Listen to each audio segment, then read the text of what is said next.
Hi friends, எல்லாத்துக்கும் good afternoon.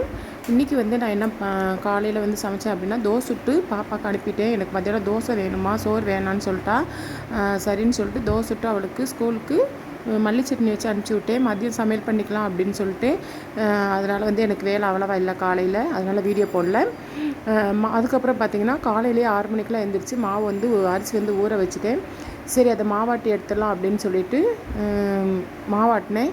ஆனால் உண்மைக்கே பாருங்கள், மாவாட்டுற வேலை தான் நம்மளுக்கு ஒரு பெரிய வேலையாக இருக்கும். எனக்கு உண்மைக்குனே மாவாட்டுற சமயம் ஒவ்வொரு நாளுமே எனக்கு அழுகாத குறையாக இருக்கும். மாவாட்டி அரிசி தனியாக உளுந்து தனியாக போட்டு ஆட்டி அதை தோண்டி அந்த கிரைண்டரை கழுவி அந்த இடத்த சுத்தம் பண்ணி வைக்கிறதுக்குள்ளே போதும் ஆயிரும். அப்படி தான் எனக்கு வந்து இன்றைக்கி ரொம்ப, அதாவது கிட்டத்தட்ட ஒரு 2.5 hours ஆயிடுச்சு. உளுந்து 2 உரலும் அரிசி 2 உரலும் போட்டு ஆட்டினேன். நான் நல்லா ஏர்டைட்டான டப்பாவில் போட்டு மூடி வச்சுக்கிட்டால் எனக்கு வந்து ஒரு 4 days 5 days கிட்ட. ஏன்னா மேக்ஸிமம் எங்கள் வீட்டில் வந்து இட்லி தோசை தான் அதிகமாக சாப்பிடுவோம். மத்தியானம் ஒரு வேளை தான் லஞ்சு, அதனால் அது சரியாக வரும். அதனால் ஆட்டுறதுக்கு ரொம்ப கஷ்டப்பட்டேன். அதுக்கப்புறம் பார்த்திங்கன்னா அந்த இடத்தெல்லாம் மாவெல்லாம் ஆடிட்டு அந்த இடம்லாம் அப்படியே ரொம்ப கன்றாவியாக இருந்துச்சு. அதெல்லாம் வந்து ஒரு பழைய தண்ணி வச்சு நல்லா தொடச்சி எடுத்து கிரைண்டர்லாம் நல்லா தொடச்சி க்ளீன் பண்ணி வச்சாச்சு. நம்ம அப்படி என்ன தான் க்ளீன் பண்ணாலும் திருப்பி நான் மாவாட்டுறப்ப பார்த்திங்கன்னா கொஞ்சம் வந்து டஸ்ட் இருக்க தான் செய்யும். திருப்பி நான் மாவாட்டுறப்போ அதை நல்லா அலசிட்டு தான் நம்ம மாவாட்ட வேண்டிய ஒரு சூழ்நிலையாக இருக்கும்.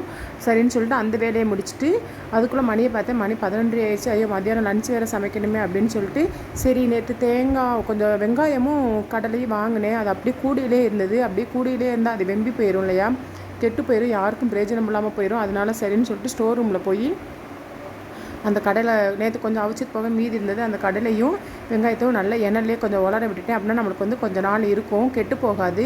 கூடையிலே இருந்தது அப்படின்னா ஒரு மாதிரி பூசண பூத்த போய் அழுகின மாதிரி ஆயிரும். அதனால அதான் அப்படியே காய போட்டாச்சு.